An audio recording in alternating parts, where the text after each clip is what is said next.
Glad to see you again, Albinus. The young lady is upstairs. It's in your flat. She, hush, hush, whispered Albinus. Pay the taxi, please. My eyes are... His knee hit against something which wobbled and jingled, probably a child's bicycle on the pavement. Lead me into the house, he said. Give me the key of the flat. Quick, please. And now take me to the lift. No, you can stay downstairs. I'll go up alone. I'll press the button myself. The lift made a low, moaning sound, and he felt a faint dizziness. Then the floor seemed to jerk against the soles of his felt slippers. He had arrived. He got out of the lift, moved forward, and stepped with one foot into the abyss. No, it was nothing, only the step leading downstairs. He had to keep still for a moment. He was quivering so. It's to the right, more to the right, he whispered, with outstretched hand. He walked across the landing. At last he found the keyhole, thrust in the key and turned it, and there it was, the sound he had coveted for days, just to the left in the little drawing-room. A crackle of wrapping paper, and then a soft creaking like the sound made by the jolts of the person who was crouching down. I shall want you in a minute, Airshipper Miller, said Margot's strained voice. You must help me carry this thing here. The voice broke off. She has seen me, thought Albinus, drawing the pistol out of his pocket. To the left in the drawing-room, he heard the click of a valise lock closing. Margot gave a grunt of satisfaction. It had closed after all, and continued in a sing-song tone, to carry this down, or perhaps you might call at the word call. Her voice seemed to turn round and suddenly was silent. Albinus was holding the pistol in his right hand, ready for use, while his left hand, he felt the post of the open door, entered, slammed the door behind him, and stood with his back to it. Everything was quiet, but he knew that he was alone with Margot in the room, and that this room had only one exit, the one he was blocking. He could see the room distinctly, almost as if he had the use of his eyes. To the left, the striped sofa. Against the right wall, a small table with the porcelain figure of a ballet dancer. In the corner by the window, the cabinet with the valuable miniatures. In the middle, another large table, very shiny and smooth. Albinus stretched out his fist and moved the gun slowly to and fro, trying to induce some sound which would betray her exact position. He felt that she was somewhere near the miniatures. From that direction he would catch a faint whiff of warmth tinged with a perfume called L'Heure Bleue. In that corner something was trembling, like the air above sand on a very hot day by the sea. He narrowed the curve along which his hand traveled, and suddenly he heard a faint rustle. Shoot? No, not yet. He must get much nearer to her. He knocked against the middle table and came to a standstill. He felt that Margot was stealing to one side, but his own body, though fairly still, made so much noise that he could not hear her. Yes, now she was more to the left, near the window. Oh, if he lost her head and started opening it and shrieking, that would be divine. He would have a lovely target. But what if she had slid him round the table as he advanced? Better lock the door, he thought. No, there was no key. Doors were always against him. He gripped the edge of the table with one hand, and stepping backward, pulled it toward the door so as to have it behind him. Again the warmth he sensed shifted, shrank, diminished. Having blocked up the exit, he felt the freer again. With the point of his pistol, he located a living, quivering something in the darkness. Now he advanced as quietly as possible so that he might detect every sound. Blind man's bluff, blind man's bluff.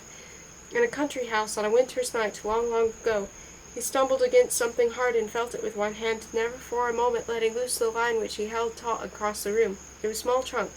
He thrust it away with his knee and moved on, driving the invisible prey before him into an imaginary corner. Her silence irritated him at first, but now he could detect her quite plainly. It was not her breathing, not the beating of her heart, but a sort of general impression, the voice of her life itself, which in another moment he would destroy, and then peace, serenity, light. Suddenly he was conscious of a relaxation of tension in the corner before him. He shifted the gun and forced her warm presence back again. It seemed that presence to bend all at once, as a flame in a draught. Then it crawled, stretched, was coming at his legs.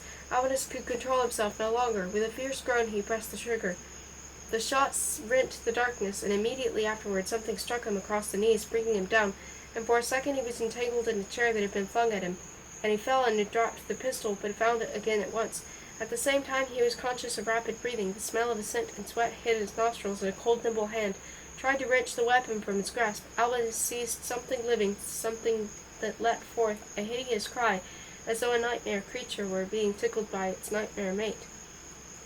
The hand he was catching twisted the pistol free, and he felt the barrel prod him, and together with a faint detonation that seemed miles away, in another world, there came a stab in his side which filled his eyes with dazzling glory. So that's all, he thought quite softly, as if he were lying in bed. I must keep quiet for a little space and then walk very slowly along that bright sand of pain toward that blue, blue wave. What bliss there is in blueness! I never knew how blue blueness could be. What a mess life has been. Now I know everything. Coming, coming, coming to drown me. There it is. How it hurts. I can't breathe. He sat on the floor with bowed head, then bent slowly forward and fell like a big soft doll to one side. Stage directions for last silent scene. Door wide open. Table thrust away from it. Carpet bulging up at a table foot in a frozen wave. Chair lying close by dead body of man in a purplish-brown suit and felt slippers. Automatic pistol not visible. It's under him. Cabinet where the miniatures had been empty. On the other small table, on which ages ago a porcelain ballet dancer stood, later transferred to another room, lies a woman's glove, black outside, white inside. By the striped sofa stands a smart little trunk with a colored label still adhering to it. Ruginard, Hotel Britannia. The door leading from the hall to the landing is wide open too. The end. About the author. Vladimir Nabokov was born in St. Petersburg on April 23, 1899. His family fled to Germany in 1919 during the Bolshevik Revolution. Nabokov studied French and Russian literature at Trinity College, Cambridge from 1919 to 1923, then lived in Berlin 1923 to 1937, and Paris 1937 to 1940, where he began writing mainly in Russian under the pseudonym Sirin. In 1940 he moved to the United States, where he pursued a brilliant literary career as poet, novelist, critic, and translator while teaching literature at Wellesley College, Stanford, Cornell, and Harvard. The monumental success of his novel Lolita in 1955 enabled him to give up teaching and devote himself fully to his writing. In 1961 he moved to Montreux, Switzerland, where he died in 1977. Recognized as one of this century's master prose stylists in both Russian and English, he translated a number of his original English works, including Lolita, into Russian, and collaborated on English translation of his original Russian works. And that was Laughter in the Dark by Vladimir Nabokov. That book, while it does have some moments that feel very humorous in places, it also is kind of like like just strangely, it's one of those things where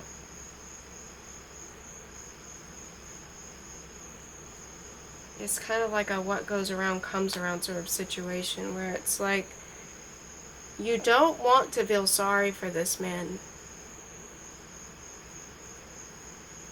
because of what he's taken from his family, and then in so doing he's also thrown away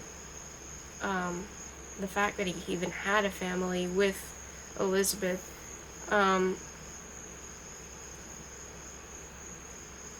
Because if it weren't for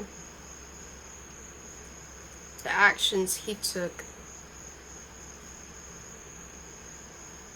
then Paul would not have wanted to take his niece to the hockey game or whatever it is to try and make her happy, and then her get sick. And then her get really sick and pass away. But there just seem to be so many things where it's like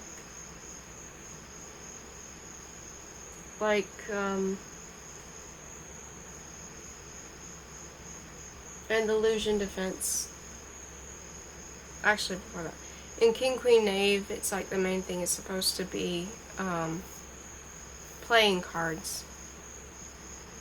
And delusion defense, it's more chess, but this one just seems more to be gambling. But it's not only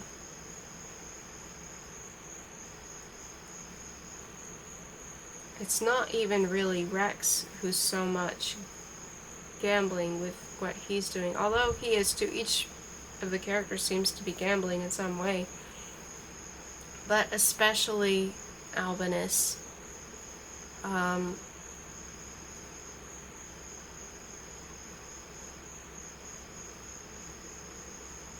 You see him just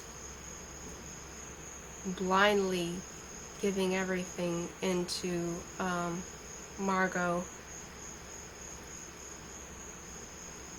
And it's only when he's actually finally blind that he's no longer blind. And that kind of like metaphor, and it's very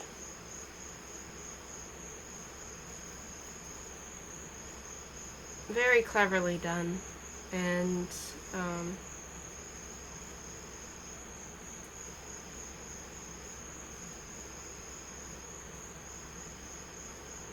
there are parts about it that are very horrible, but at the same time,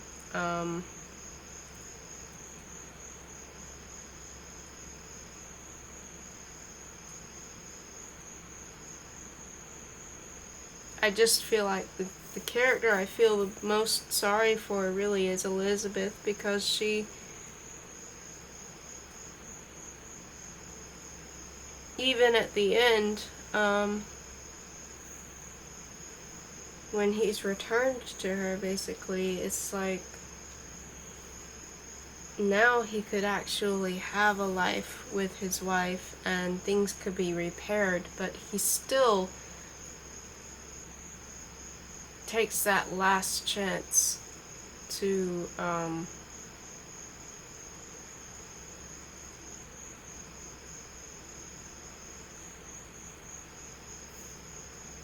end Margot's life, and in so doing has his life ended. So it's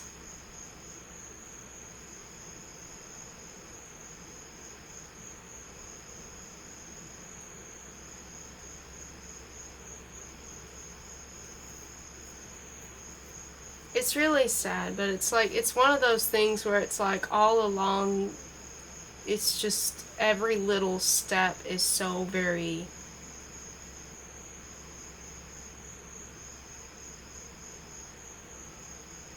such a very strong choice that it's like all of this could have been avoided. Every little part of it could have been avoided. And that's the part that kind of makes it so uncomfortable reading it, is that it's like, you know that deep down he has to realize how much he has at risk, but he doesn't seem to care. Or he doesn't care enough. And then even them, who he's sort of like against, even though he thinks that they are all on the same side,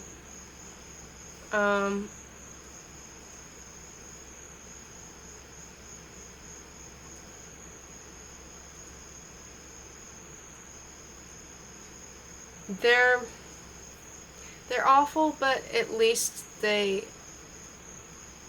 have some sense or plan of what they're doing. And so it's like, you don't want to see them go free, but at the same time you kind of get the sense that they will. So the end is not so much of a surprise, because they are so skilled throughout the whole book. You see them, like all of the things that they've done, especially her, there are hints throughout it at how good they are at playing. And it feels like Rex's love for her is really more of a love for himself, and he sees himself in her, this sort of reflection of her trickery, and her deceitful nature.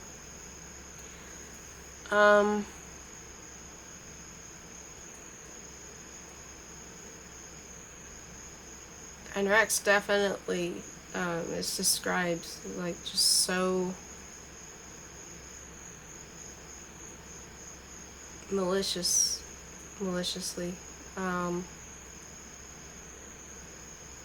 throughout it. But the funny thing is, like, I remember just being blown away by it when I first saw the movie adaptation of it. It's just so spot on. It's just like a perfect adaptation of it.